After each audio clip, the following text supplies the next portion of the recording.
you mentioned the title. So the title, I didn't dream up that title. Those were the words of King Philip, whose native name was Metacom. And he said before the war, when tensions were mounting and there was a couple of meetings with the colonists, he said to them, I am determined not to live until I have no country.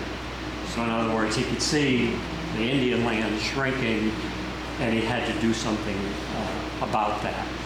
So, so this kind of got me charged up because while I've talked about King Philip more extensively, I've never really talked about the novel.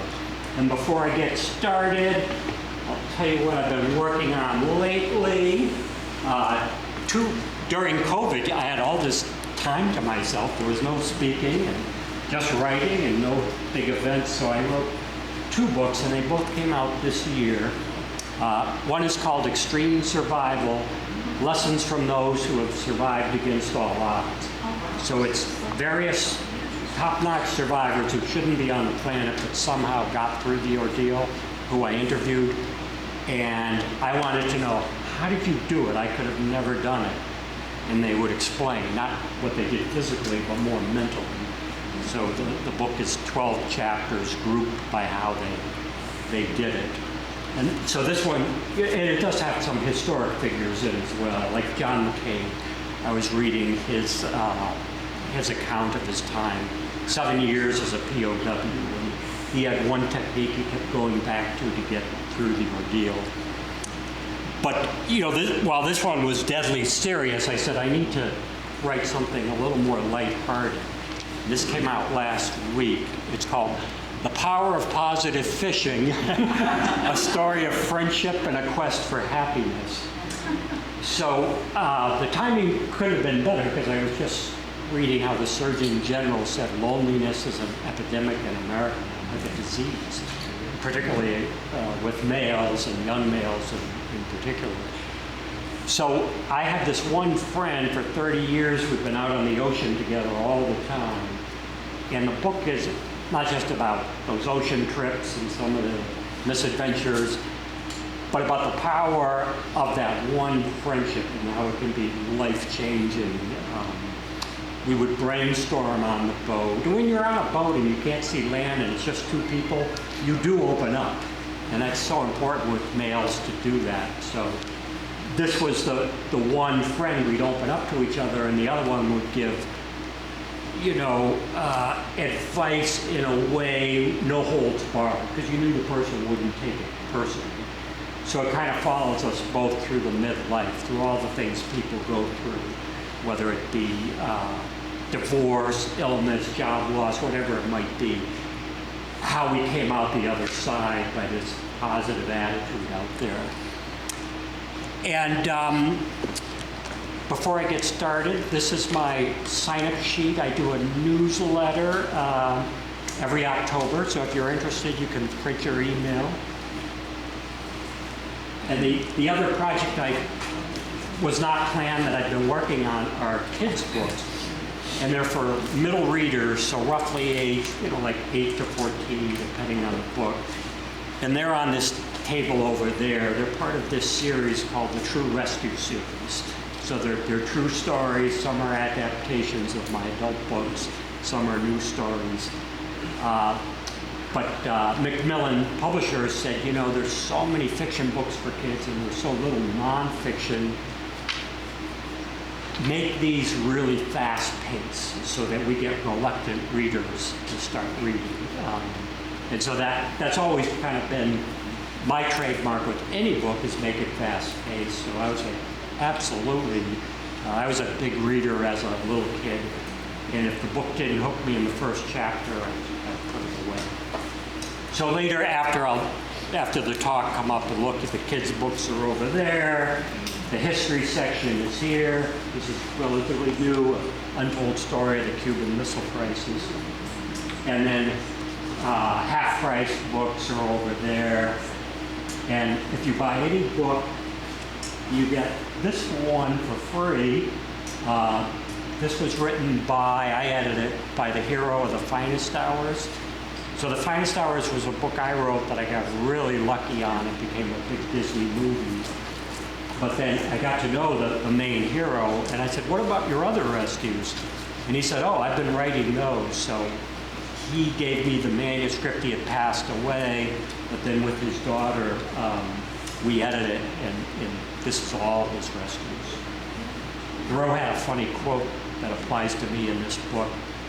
He said, this is after he wrote A Week on the Concord in Merrimack. He said, I now have a library of 900 volumes, 750 of which I wrote myself. He couldn't sell them. And in my garage, there's a few, that's why some are discounted, where I bought way too many in my excitement. Oh, I'll buy 1,000 copies. You know, I can't get the car in the garage. So my notes on Until I Have No Country, and then I'll go through King Philip's War. So King Philip, he had two names, so Philip and Metacom, same person when you hear this. And ironically, he was the son of Massasoit. So you think about it, Massasoit's the one who allowed the Pilgrims to get established. He could have wiped them out. And now his son is trying to get some of the land back. So the idea for Until I Have No Country came to me way back in 1990. And I thought, because I was researching King Philip's War, just more like a hobby than anything else. And I thought, wow, there's no historical novels about this. I'd like to tell the story that gives both perspectives, both from the Native Americans and the colonists. So I just came up with a really simple idea. I said, I'm going to have three main characters. One is going to be a Native American, and his name is Tamaset. Another one is going to be a female Native American, and her name is Quina. But then to give the story balance, there'll be a colonial farmer named John Homer. He's loosely based on a real person who lived in Medfield. And they're all drawn into this war reluctantly, but that's often what happens with war. And even the way the war comes about, it's a series of miscommunications, and you kind of almost like stumble into these events. And then I said, well, how about my secondary characters? And as I was doing the research, I said, why not use real people that lived through it, particularly those who left an account, an eyewitness account. So a really good one was Mary Rowlandson. She was taken captive during King Philip's War. She was the only English person to have a discussion with Metacom during the war, and then she wrote this best-selling, she called it her diary of captivity, but a best-selling book about it. So I had her own words to work with, and I said, well, she's going to be a character, and I'll quote her verbatim. And then Benjamin Church is another one. He was kind of this, kind of like a swashbuckling figure. He had Native American friends. He was an Englishman, colonist, farmer. And when the war broke out, he was pretty successful at fighting the natives because he had some Native American friends. And with his son after the war, they wrote an account of his different battles that he was involved in. So those are two examples of some of the secondary characters. And then this is kind of the strange part. Normally, you have an outline for a book. You've got a plan of where it's going. I had none of that. Instead, I said, I just want to stay true to the events and follow them in the right chronological order. And too many authors give up because they do a couple pages and they go, this is no good, and they put it aside. But you're going to do revisions and make it better. So I said, you've been thinking about this book for years. You shared the idea only back at the time with my parents. And I said, just start it. And it was amazing. I just let the characters evolve and speak for themselves, so there's dialogue in there.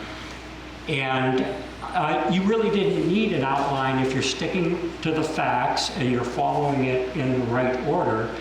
And then you're blending history and in this particular book, a love story between those two Native Americans, Tamaset and Quina. So at its core, I wanted to put the reader back at this time and also immerse you in maybe what New England might have looked like back then, which my dream would be I could time travel and go back to that period. Maybe not to live, but to visit. And, because we had old growth forests where the trees could reach full maturity, and Champlain wrote how you could march an army through the forest, because the trees are so tall, they're blocking out the sun, very little undergrowth. And then you had small patches where the natives would burn to grow their crops. They were an agricultural-based people. So they're not like the Western Plain Indians always moving around. These natives here had their summering grounds and then their wintering grounds, and usually near the coast. So a lot of archaeologists think the highest concentration of natives anywhere in North America was right here, coastal Massachusetts, coastal Rhode Island, and coastal Connecticut. And by some of the artifacts that have been found, it's probably accurate. So that was kind of my guiding force. And in the story, you also see the ebb and the flow of the war itself. It really was quite amazing that the natives were winning in the first few months. If you were a colonist, it must have looked like you're going to lose everything, or you're going to be driven into a ring around Boston, kind of like modern day Route 128. You might be safe there. Some people were even sending their wives and children back to England. And when I talk about the soldiers who fought the natives, they're not English soldiers. The British didn't send any English soldiers to help. So these are all just colonists picking up arms to protect their homes. So the two sides are fighting for the same thing. They each think it's their home. And that's what I tried to do in the book was give it balance. And so, when it finally came out, it was a fun time. That's when there was a lot of newspapers, so you could get all sorts of publicity, and it got a big audience. So some natives have read it. I'm not Native American, and if I could be, I always joke I'd be a Pequot because they own Foxwoods, but I don't have a drop of Native American blood. So they read it, and one of them contacted me, and they said, well, this is the first book that shows it from both perspectives. Would you like to come to our spring celebration? And I'm like, absolutely. And I said, can I take pictures? So I was able to take some pictures.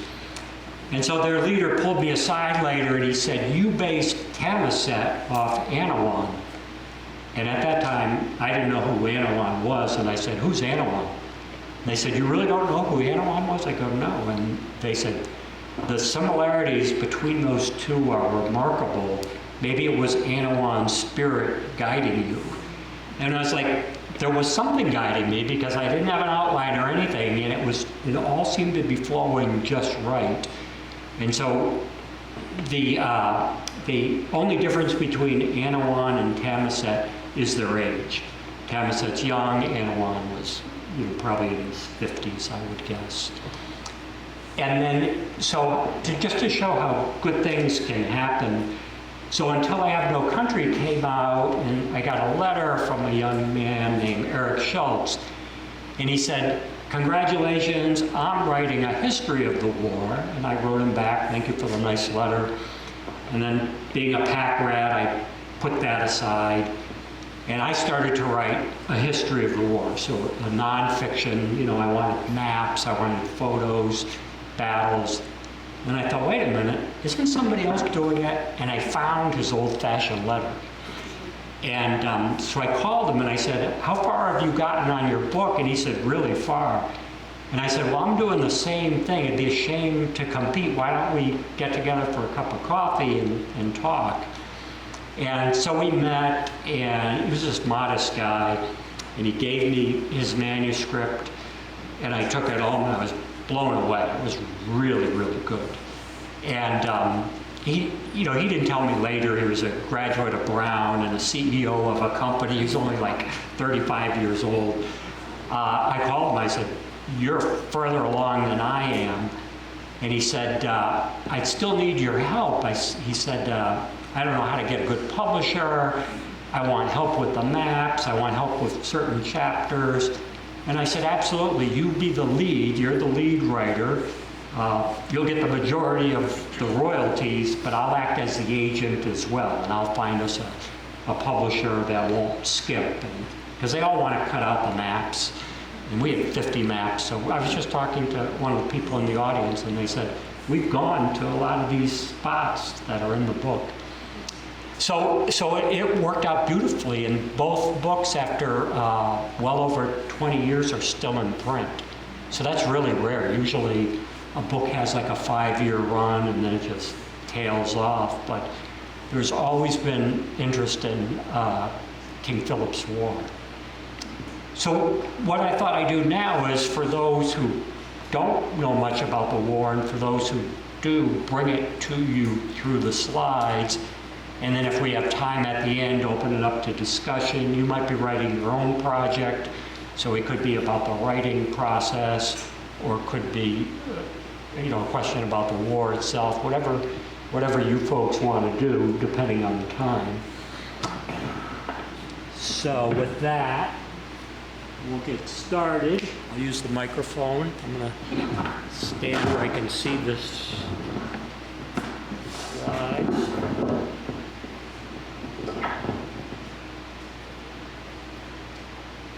The cover of Until I Have No Country, it kept going out of print, and a little publisher would pick it up, and then another one. So it's had like 4 different covers. And then finally, after so many years, I've just self-published it and have it online. So the start of the war is 1675. So you figure the Pilgrims came 1620. What happened in all those years in between, that's worthy of a whole other book. And some of that is addressed by Nathaniel Philbrick's book, Jude. If I hold it, I won't forget.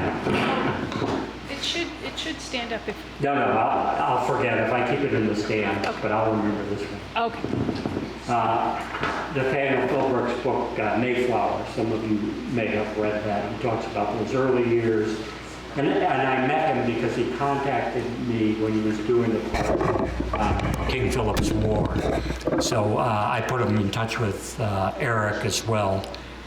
So you had a period of relative peace. There were some incidents, but Massasoit had a good alliance with the Plymouth Bay Colony. Mass Bay Colony was a little tougher. Those were the Puritans, a lot more intolerant of anybody that was different. And then finally, and I'll talk about some of the flashpoints, if you will, but the main point of contention that led to this war was the loss of tribal land. Whether they sold it, whether it was taken. Sometimes, for example, one native would sell a whole bunch of acres, and he had no right to do that because the property was communal. So the whole concept of land was even different. A lot of times native would sell the land, and they thought, oh, we're giving the English permission to put a farm or two there. They didn't know the English view of land as it's mine. You can't come back on it. You can't hunt or fish on it.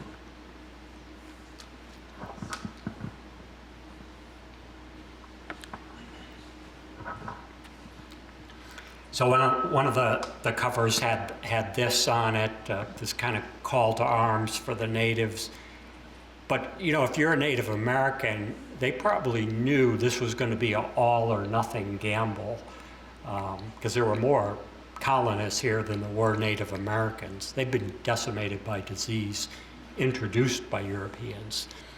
So, in Until I Have No Country, Tamaset is definitely reluctant, because he knows if we don't win, we're going to lose everything. But again, once the war starts, everybody's sucked in. And it started in Swansea, Mass, when some natives killed some English cattle. The cattle had always been getting loose, eating Indian corn, trampling their gardens, so it was a real flashpoint. And then when the natives killed the cattle, the farmer shot and killed a native, and boom, the war started. Probably without, the blessing of Metacom.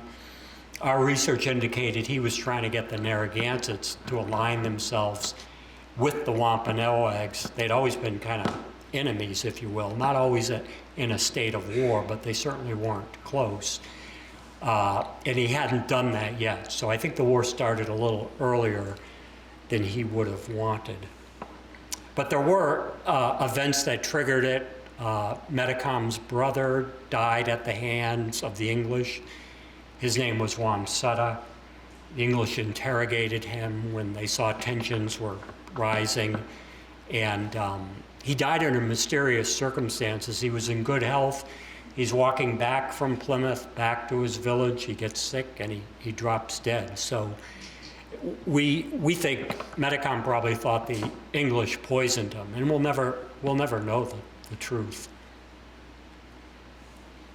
Another incident was the death of John Sassamon. He was a Native American who worked for the English as an interpreter. And in this slide, his body's being pushed under the ice at Assawampset Pond in Middleborough. So the English assumed, Metacom had him killed because he's working for us as an interpreter, and Metacom probably thinks he's a spy. And so they being Plymouth Bay Colony, rounded up 3 of Metacom's aides, put them through a trial, found them guilty of killing Sassamon, and hung all 3. That had to be like the breaking point for Metacom, that the English are calling all the shots. Their laws rule the land. Tribal customs don't really apply. And then this next slide, it's such a beautiful place. If anybody's been there, it's closed now. It's called Mount Hope in Bristol, Rhode Island. And this was the headquarters of Metacom and Massasoit. So it's owned by Brown University, but now it's closed to the public, and it's so sad. So I've been lobbying Brown to reopen it. They used to have the Half and Raffer Museum there, so you could visit the tribal headquarters and go to the museum. And it was just a wonderful place. And back when you could get in, you could go and sit on King Philip's seat, where I'm sitting here. God, I didn't wear the same outfit.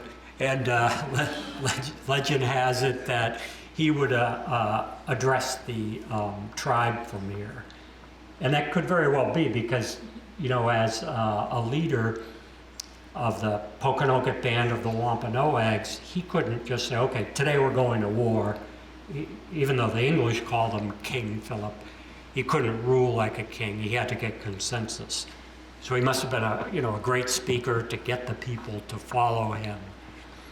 And then, as I mentioned, so the natives, when they read Until I Have No Country, they said, okay, at least you gave both perspectives. Come to the ceremony, and this was one of the pictures I took. And I loved how they got the kids involved.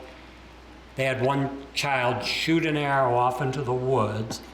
All the other kids, ran into the woods, try to find the arrow. Whoever found it first became the honorary leader for the next celebration. But they got extra homework about the tribe. So that's how they hoped to pass the tribal traditions down and some of the language. So it was really interesting to be a non-native and be there at the time. So as I mentioned, so the war breaks out when the natives kill the cattle in Swansea, and then word gets back to Metacom of what these natives have done, and he's smart enough to know I can't stay at Mount Hope because that's a peninsula. All the English are going to come to arrest me. I got to get out of there. So he crosses over the Mount Hope Bay, the Taunton River, and he hides his people in the Pocasset Swamp over in modern day. It would be Little Compton, Tiverton, Rhode Island. And then the English come down to Mount Hope, they take that over. And then Benjamin Church arrives and he goes, I'll go into the swamp with some volunteers and kill Metacom. So he's going to take on this difficult task. And this slide is of the peas field where peas were growing. So Church has these volunteers to go in with him and find Metacom and his warriors, and he walks right into an ambush. The natives are back behind, say, the tree line. And they should have wiped out Church and his followers, they could have, but instead they let them get away and hide down by the water behind these rocks. And Church got lucky. He wrote, musket balls were flying, arrows were coming. He said one musket ball went right through the arm of my jacket. And he said we got lucky. A ship came by Captain Gould, saw our predicament that we were trapped, and he had a couple canoes on board this little ship and ferried us to safety. And I always wondered, well, why, if there were more natives, why didn't they just wipe them out while they had them trapped? And the only conclusion I could come to was this is the first big skirmish of the war, so it wasn't yet the all or nothing warfare that was to follow. So they let them off the hook. And that was a huge blunder because Church then became very effective fighting. He would never take to the field without a friendly Indian by his side because he knew he'd walk into an ambush. I need a native with me who could spot an ambush a mile away. And he would espouse that to Mass Bay Colony, and they just blew him off. They're like, no, we don't need to do that. And as you'll see in future slides, they did need to do that. So I like going to these sites, and that's why Eric and I put all the maps in the book.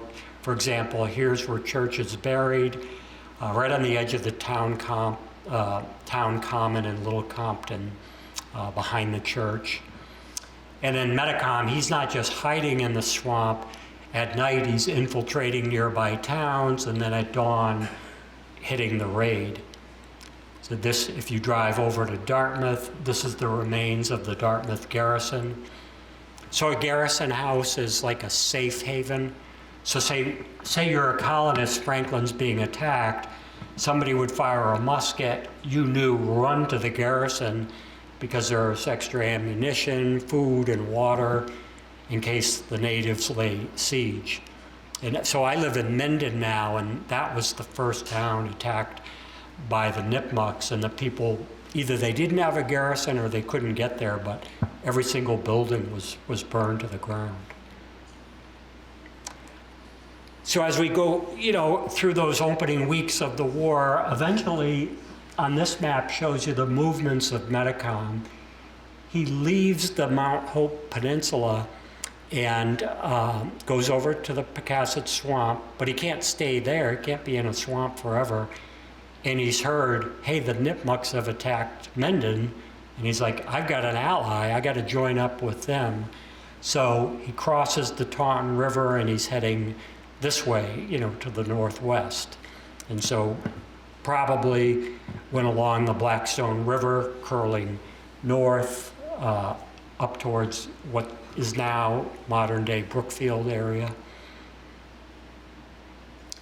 There's a million King Philip rocks, King Philip overlooks. Some are based on true stories. Others are kind of like George Washington slept here. So this is a really beautiful one in Uxbridge. Short climb to the top. You could see the Blackstone River. And I think what happened was wherever colonists saw natives during the war, they probably named that spot after the only native they knew, which was King Philip. So that's probably why there's so many. And so Until I Have No Country basically follows what I just talked about for the last 10 minutes, from the opening events of the war, killing the cattle at Swansea.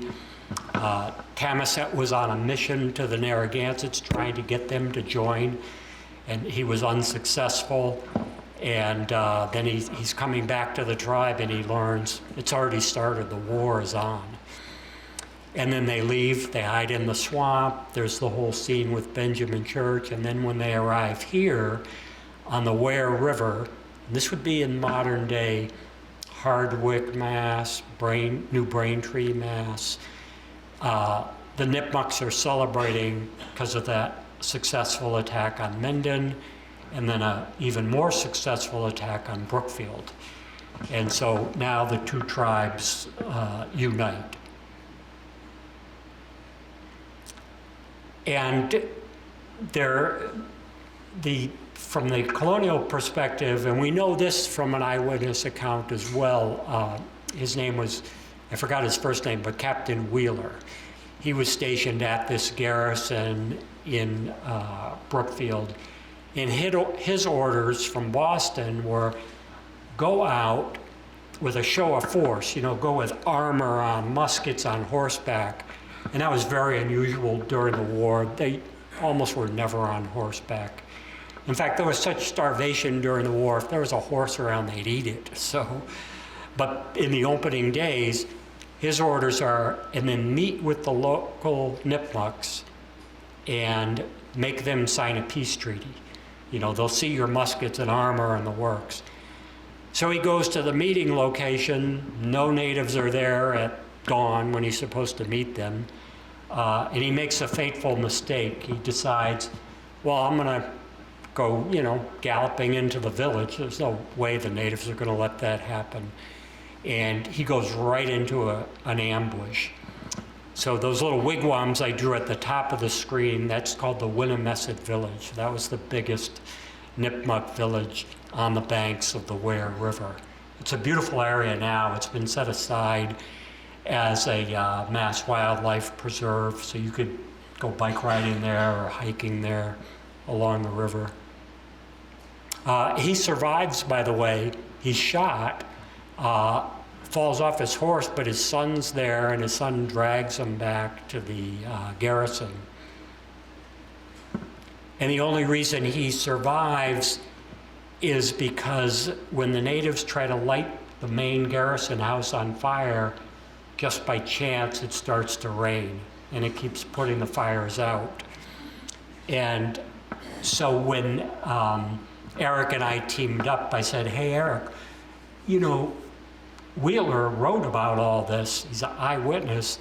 That's in the public domain. We don't need permission to use that. Let's put his whole diary at the back of our book. And that got us thinking, let's put some other eyewitness accounts at the very back of the book. So we put part of Mary Rowlandson's, we put part of Benjamin Church's, because after a certain period of time, books, mine included, become part of the public domain, and anybody can excerpt them. So if you go to where that garrison was, you'll see where Major Wilson was killed. And it's a nice walk. It is a nice country lane, as many of these battle sites are. And when I was walking there, I noticed this in the woods. Nothing to do with King Philip's War, but it's a Benjamin Franklin milestone. And it says 67 miles from Boston, 36 to Springfield. So Franklin was hired to get a team together and measure all the miles on the Bay Path. And this is one of the originals. And then if you take your kids or grandchildren, I can't wait to take my little granddaughter here. This is the Rock House Reservation, and kids like it because it's kind of a cave. A lot of Native American artifacts were found underneath it. Because if you were out hunting as a native and you needed a place to stay dry, you would sleep right under this big rock overhang. And that's very near the whole Brookfield garrison. And these are all open to the public. So you've got the two tribes have wiped out, Greater Brookfield, and they're at the Winnemesset camp. Some decide to move up to the Connecticut River.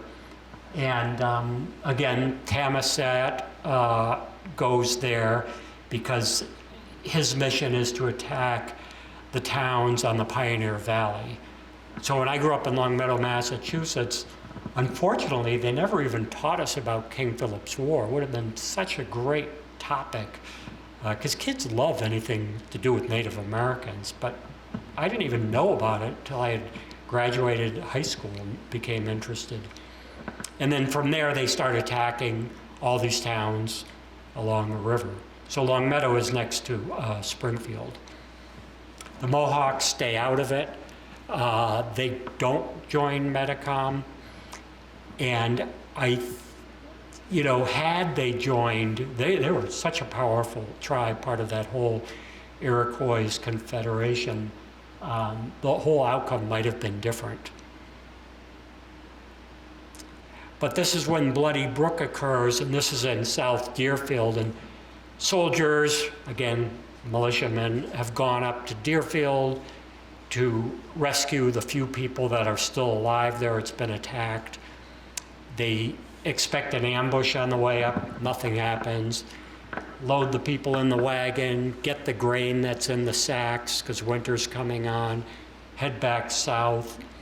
And then this is a period wood carving done about the attack. So they're heading back south now with the survivors and the grain in the wagon.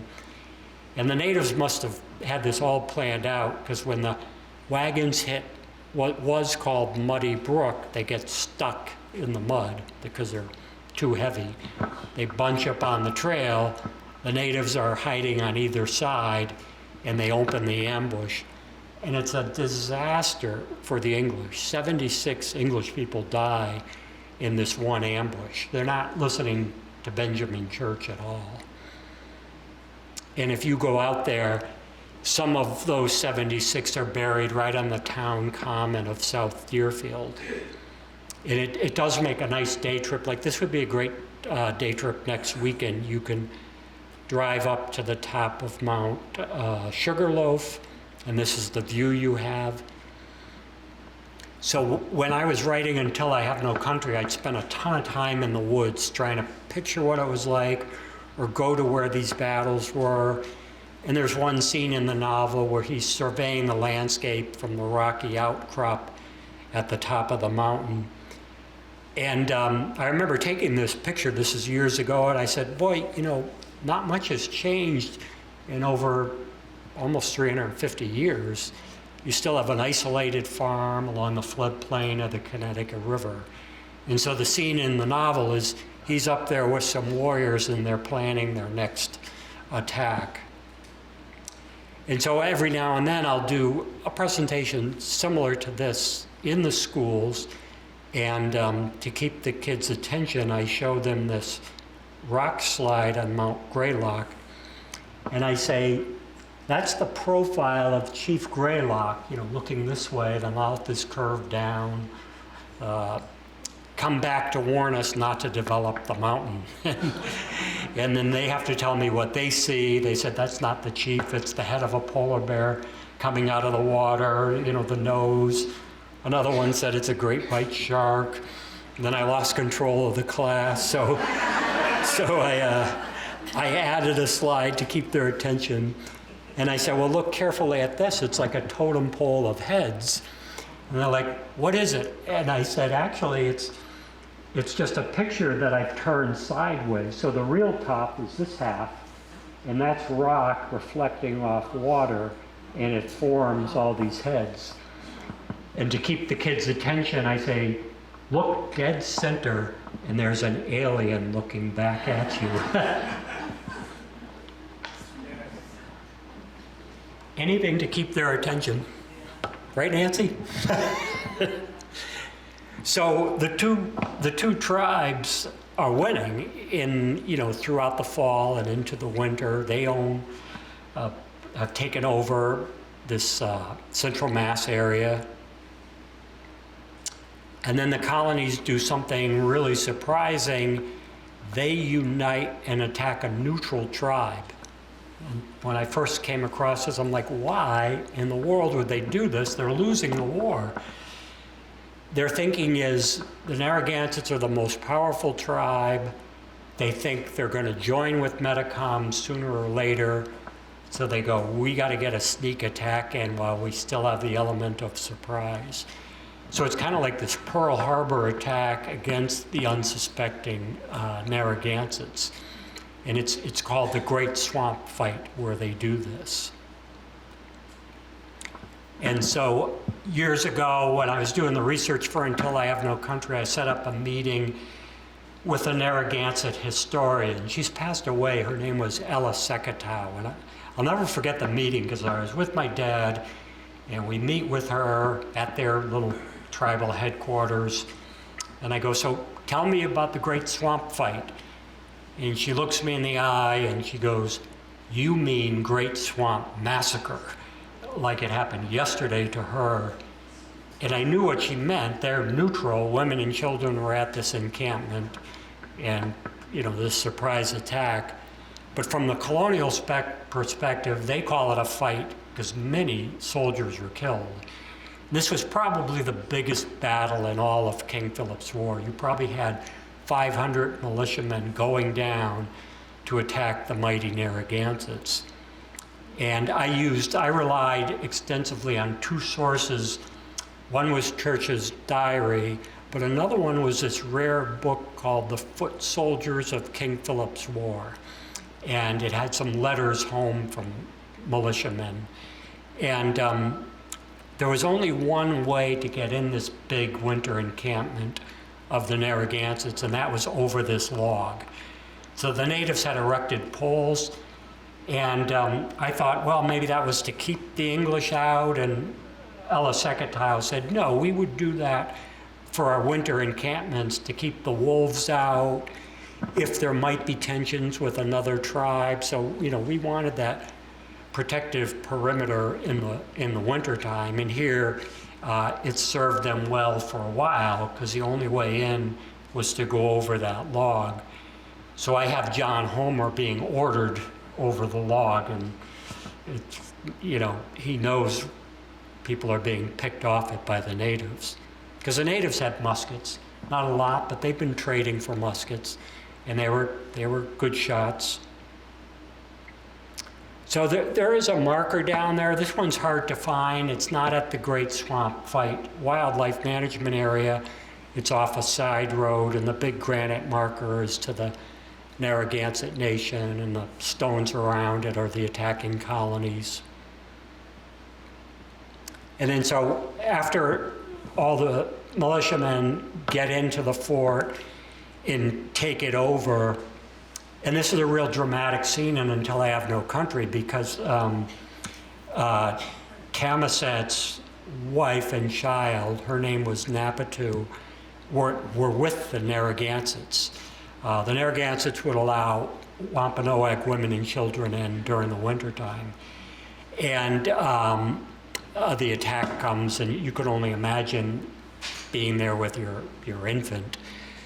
But after the militiamen overrun it, Church says, no, don't burn this fort. Let us use it to fight the remaining Narragansett. You have all these wigwams, shelter for us. They're loaded with food. And Winslow just overruled them, and they torched the place. And then the winters were so much harsher back then. The eyewitness accounts, they talk about snowdrifts 15 feet, freezing cold. The whole swamp was iced over. And they said wounded soldiers on the march back to the Wickford garrison that you see here, and that's a nice place to visit. It's right on the water in Wickford, Rhode Island. Some of those wounded soldiers died on the retreat route, and they're buried right behind the garrison house. And then, of course, for the Narragansetts, who were neutral, now they're sucked into the war. And they go from owning most of modern-day Rhode Island in having had a good relationship with Roger Williams to then after the war, just a few acres left. So this is their meeting house that they have today. So we're into the winter months now, so we're probably like at the 6-month mark of the war. The war lasts about 14 months. And this is when Mary Rowlandson is taken captive. And I wondered, why did the natives move her around all these places? She organized her book in first remove, second remove. And the reason was, it comes through in her book, the natives are so hungry they have to keep moving to find food. Because if you think about it, if the war started in June, that interrupted the natives' growing season, so they weren't able to grow their crops, weren't able to dry the corn, for example. So now, in the winter, they don't have the supplies they normally would. The natives, the way they got Rowlandson captive was they did overrun her garrison. Her house was also the garrison house in Lancaster. I often think, though, that that strategy of the natives was a huge mistake, to lay siege to a garrison house, because this is a war of attrition, and there's more colonists than there are natives. And to get at that garrison house, you have to run across exposed areas. And inside, you know, they got the little slots for their muskets. The colonists even put some bricks in the wall so musket balls couldn't come through. So you're going to lose too many warriors doing that. And that makes me think about this whole Ukraine offensive. How dangerous that is for Ukraine. It's turned into this war of attrition. The Russians are dug in, and the Ukrainians have to cross these open minefields. It would be better for the Ukrainians, just my opinion based on King Philip's War, is that they were entrenched and let the Russians come to them. But, you know, everything's so different in warfare. These Russians have these long-range missiles that they're attacking civilians with, so it's not sustainable. So Rowlandson met with King Philip, so in both books we write about what they discussed, but eventually she was released here at the top of Redemption Rock. So the natives took money and gave her back to the English in this ransom. And then I did throw in a map just to mention that coastal Maine and New Hampshire were attacked. Interior Maine and New Hampshire weren't even settled, and no colonists had settled in Vermont. Mary and I were talking about war clubs. We've got one here at the museum. We don't know if this is a real Native American war club or not, but at the Fruitlands Museum in Harvard, Mass, they think they've got Metacom's war club, and here's a sketch of it.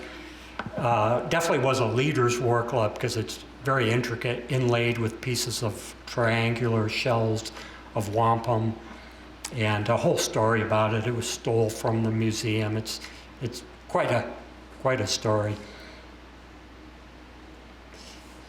So we're in those winter months, and the natives, they had a base camp at Mount Wachusett, but we don't know exactly where.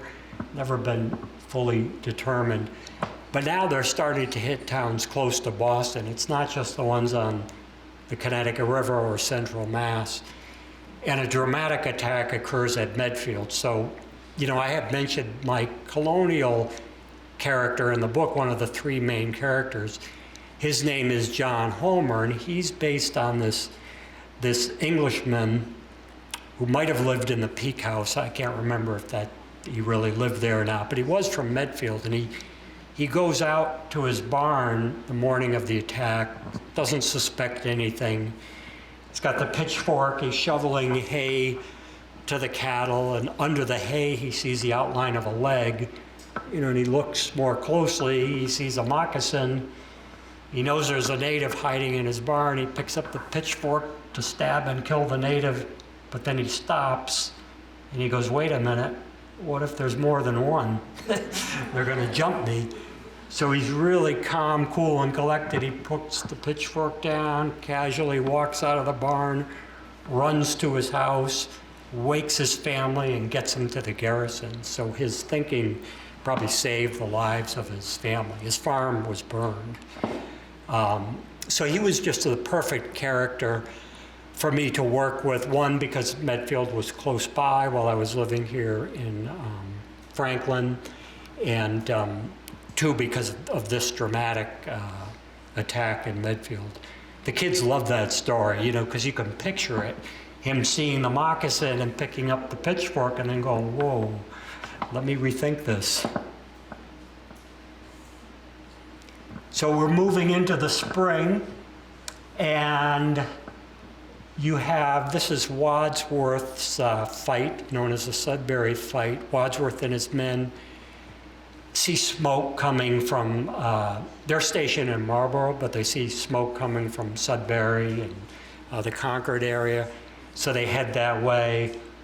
And then it's hard for you to see, but I'll point to it without dropping the microphone.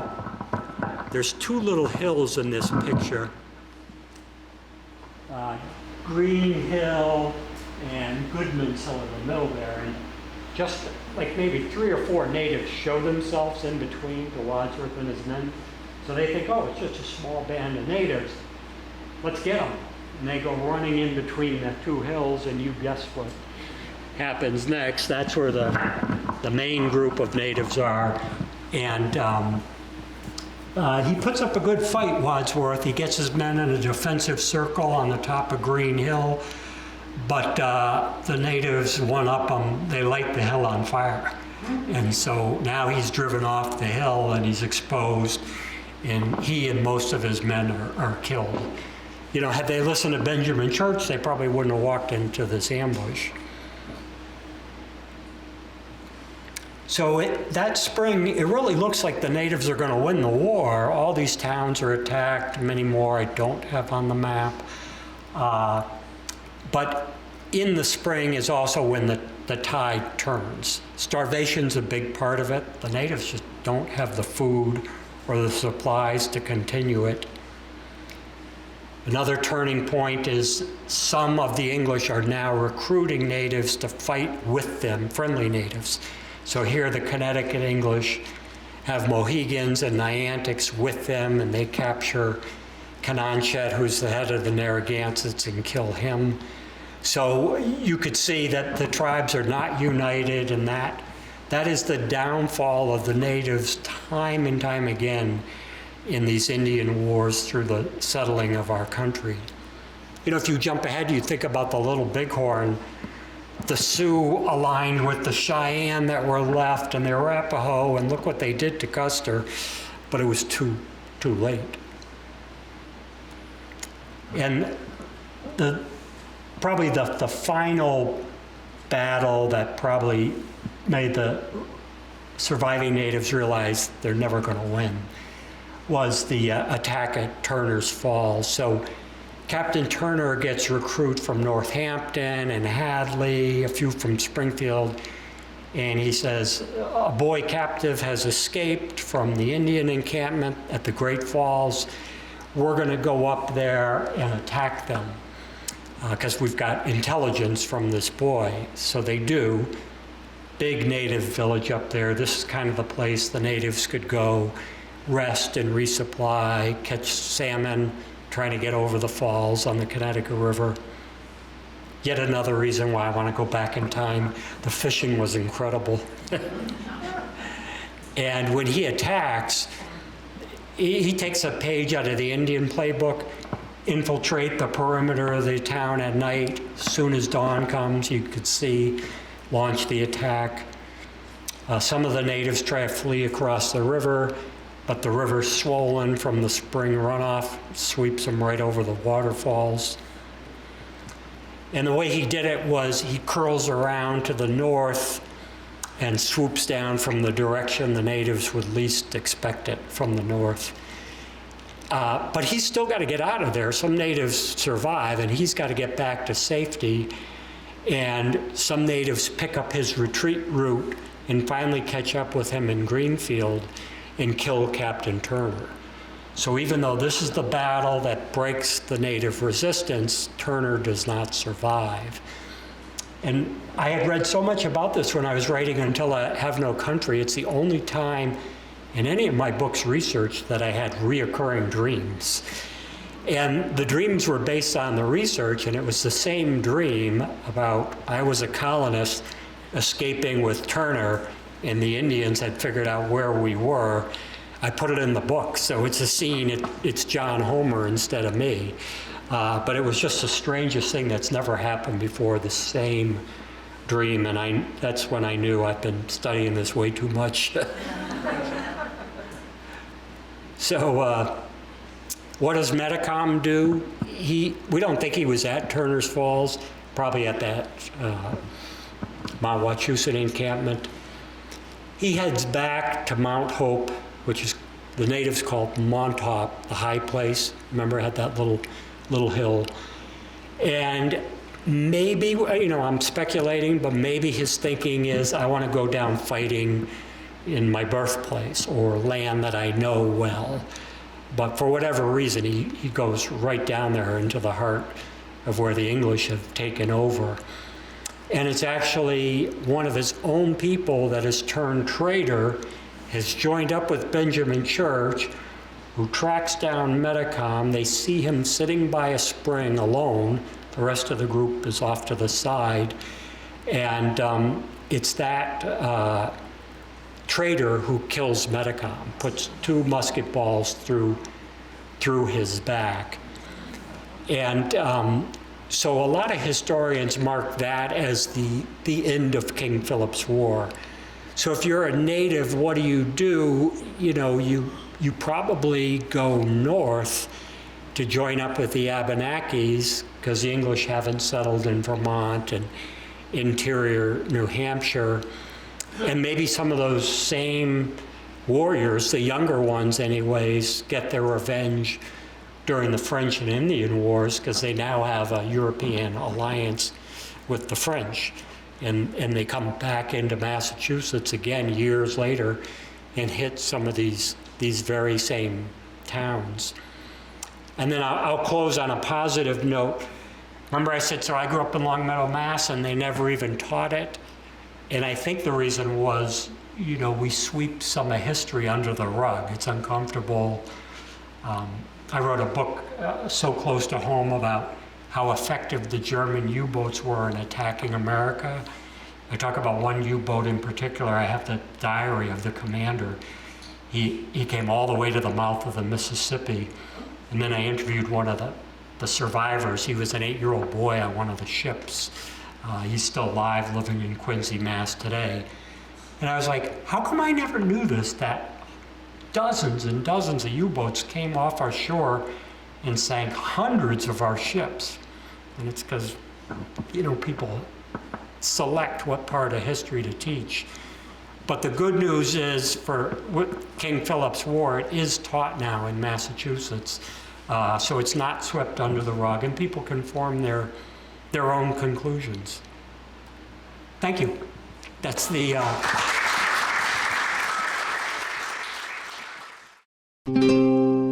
This program was made possible by your Franklin friends and neighbors, good folks just like you. Thanks for supporting Franklin TV. And thanks for watching.